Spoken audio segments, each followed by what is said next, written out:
thing on. Anyway,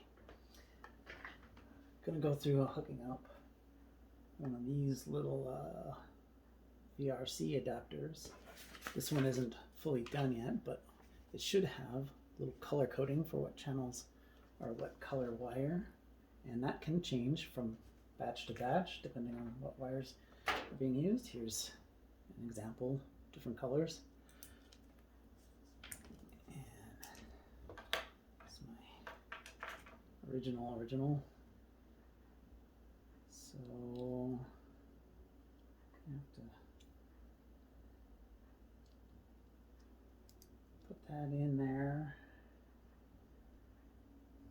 and then this in there. And channel 2 is green in this case. Might help to line them up so that you don't yank one out trying to put another one in.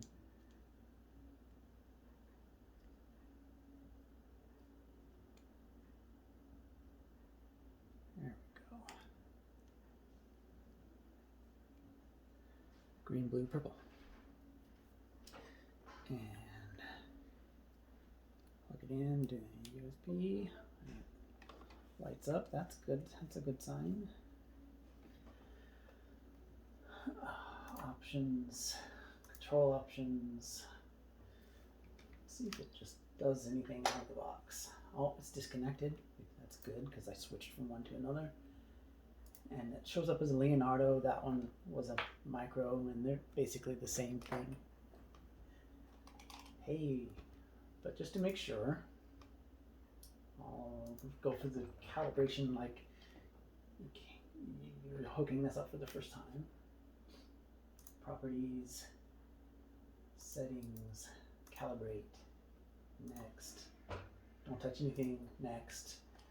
Go through all 4 corners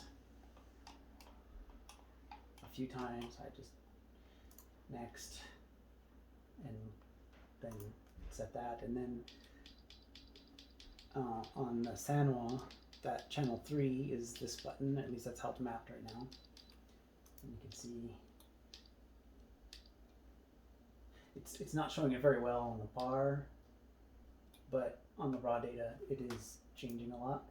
And the way I have this one, this is channel 4, and that's going through its range. Next, finish, and then you can see that calibration all took. Apply. Okay. That. Go back up to the VRC. And we're getting 721, 739, 700 FPS controller sample rate. That's pretty good. I don't think it's a true representation of how many actual control signals are going in, but it's at least a good sign. Customize. So that's defaults, and let's see if I can get this to do what I want here. There we go. I actually like to set it up so that channel 3 going one way does the turn marshal, and then the other way does pit spacing, because then you're not flipping a switch, you're hitting a button real fast with your thumb. And that should do that. I like to turn my saturation so that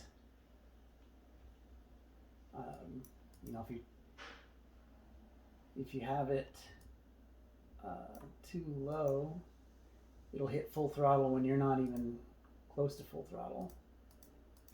I like to change it so that you just get full throttle at full throttle. And the same with the steering.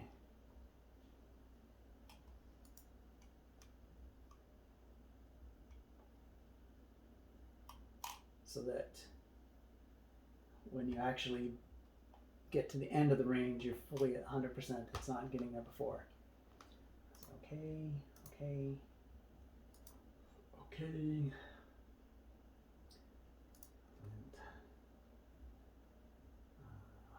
practice.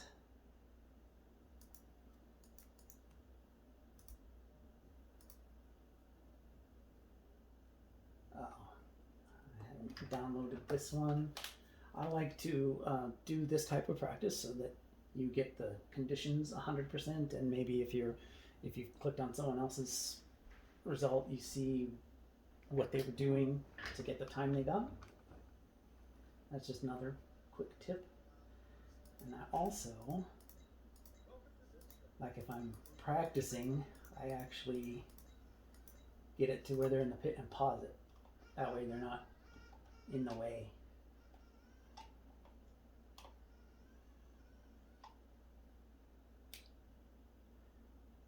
So the thumb switch got me my Marshall.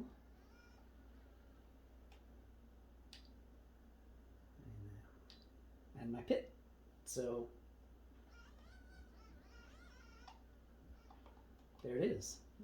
That's the way I run it all the time, is just with channel 3 controlling pitting and marshalling, and that way you just run into the pits and pit, or as soon as you flip over, you marshal. So there you go. Good luck.